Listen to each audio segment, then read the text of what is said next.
What's going on, guys? Today we're looking at this RC390, probably, I'd say like the beginner bike that everyone kind of looks at because it's always like, you know, oh, it's like the raciest, like it's got the most power, like it's definitely the coolest looking beginner bike. Yeah, and it, you know, it's the ones that all the magazines and stuff say that's not, you won't necessarily grow out of. Yeah. You know, so if you're looking for something that, well, for me, I got it because I wanted something that would make me better, you know? Yeah, That's definitely. my first bike, I think this bike, because of the way it's set up, like the ergonomics and stuff, it's so close to a super sport, like you can definitely like learn and like get really, really good with it. Yeah. Yeah. I think so. Walk me through a little, you've done only a couple mods to it, right? I see a tail tidy, the seat. Yeah, that's really it, man. Just stuff to make it a little bit more comfortable. So Yeah. the tail tidy, the stock seat was incredibly painful, so we changed that one out. Yeah. I had some just adjustable levers to make it a little bit easier for me to grip. Uh-huh. I pulled off the stock antennas, which really just got your shoulders, and run just one bar end there. Nice. Gives you a nice view behind you and to the left. So CRG, make sure right?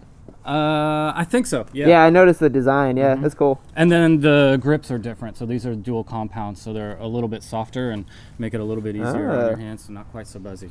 But other than that, it's all These are like all like the responsible like grown man mods. yeah. Like most people put like a super loud exhaust on it, like all the dumb stuff. And you're like, I'd like, you know, nicer grips, a nicer seat. Well, I mean, I knew stuff that I would do too, honestly. I knew I would get something else eventually. I didn't think it would happen this quick, to be honest with you. Yeah. But I do still totally love it, and for now, I kind of felt like if I get a ton of power mods, really, what am I going to do? Raise the top speed from 105 to 110? It's really not that big pretty a deal. silly, yeah. And it's plenty quick, like down at 60 and below. I mean, it's definitely not going to perform with a leader bike or anything like that. No, but in the twisties, it does. Like, yeah, I have no that's problem. really where it counts, honestly. I mean, Yeah. Oh, look at this little thing. This is awesome. A little race bike. Holy crap. That single cylinder just blah, blah, blah. Wow, this is incredibly racy compared to the R3 and like Ninja 300 class bike. This thing's so cool. Oh yeah. Sweet. The power's really similar to something like an R3, but god damn, the ergonomics could not be more different. This is like proper race bike stuff. This is crazy. I did not expect it to be so leaned over. So what do we got here? This is the RC390. If you're not familiar with this bike, this is basically like a little race replica 300 class bike. They actually have their own racing series, so if you really want to get on a lighter weight bike, if you want to do low power and just like really learn how to ride and want to go racing, this has an entire class devoted to it, so I think that'd be a really cool way to go.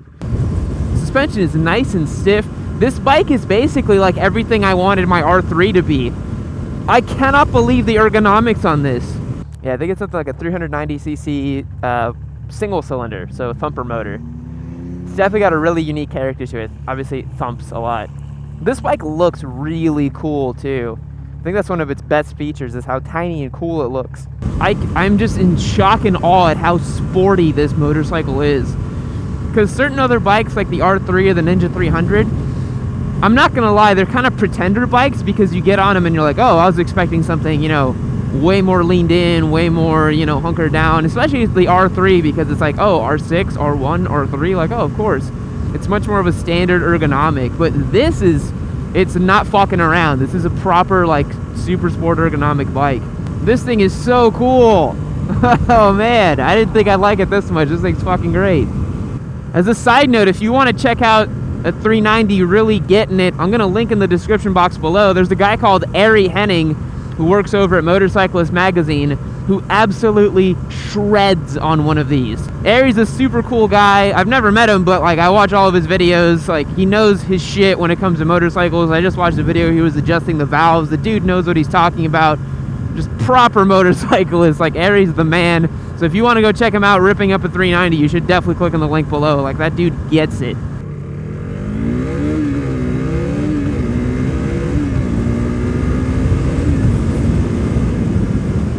Pretty good power. I mean, it's a single cylinder, like beginner bike-ish, whatever, you know what I mean? It's a lower powered bike. Also, I didn't like ring it out to Revline because it's not my bike, so. Oh yeah, you can just guide this thing in.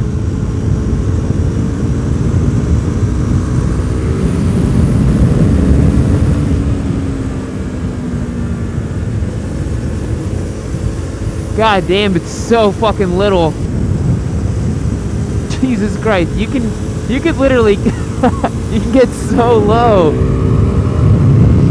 I don't think my neck can do that, honestly. Ah, God.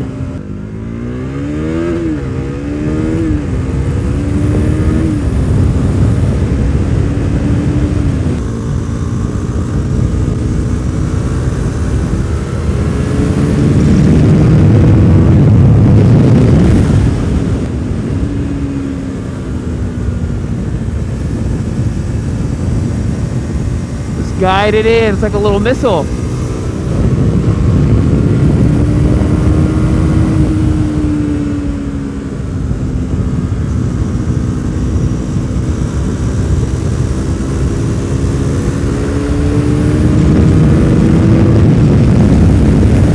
Yeah, if you know what you're doing, this thing will embarrass a lot of motorcycles. It's so lively. Oh, I feel so proper. This is great. This is what a small displacement sport bike should be like, dude. This right here.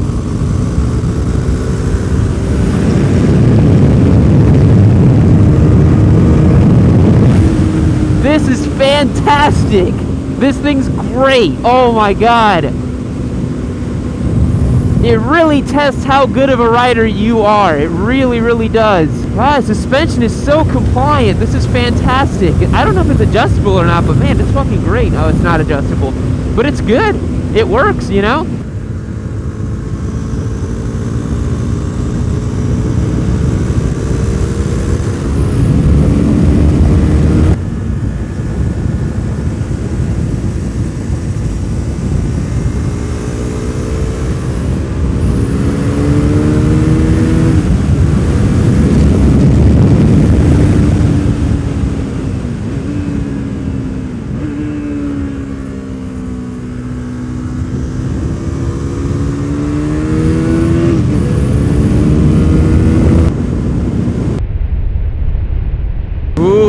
R1M. Holy crap.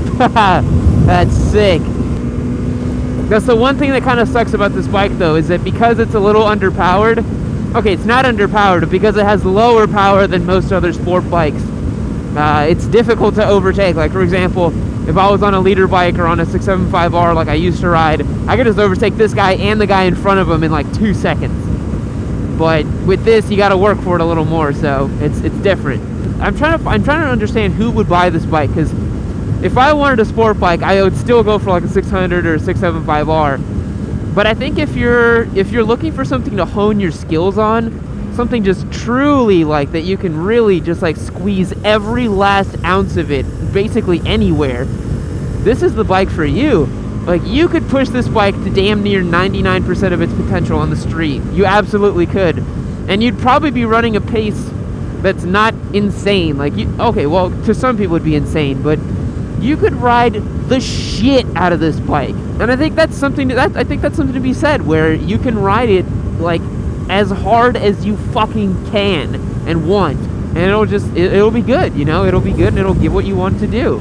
I think there's something to be said about that, where I think a lot of people, they buy R1s and BMW S1000 double Rs and they don't get to use any of it on the street.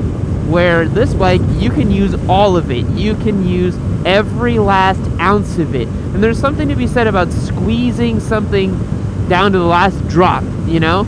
It's awesome. It's really fun. Yeah, it's unbelievable. Like, you're right, like right at the apex, you can just hammer it on and it just goes. It's so much fun. Like, it's so different than the R3 and the Ninja 300. Like, it's a totally different sort of bike. It's so cool. I really, really, really like it. It's really fun.